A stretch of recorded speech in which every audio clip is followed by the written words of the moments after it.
Se você pensa que está tudo terminado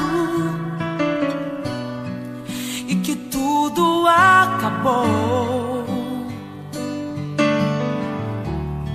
uma coisa eu te digo nesta hora, que a última palavra é do Senhor. Se você se ajoelha e não consegue mais orar, pensas que teus inimigos triunfarão, mas uma coisa eu quero lhe falar: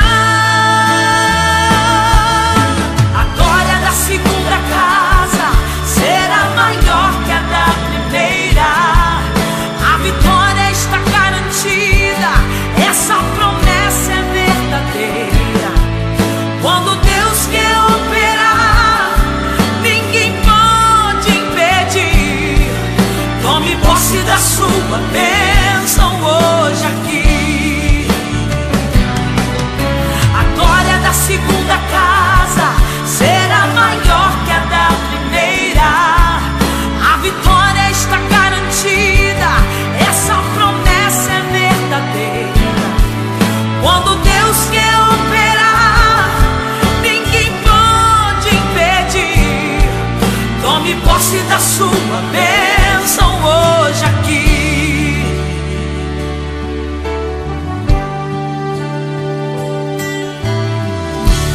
Não está tudo terminado em sua vida.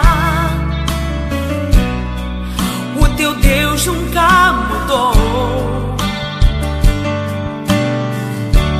O que promete Ele cumpre e não falha. Não duvides do Senhor.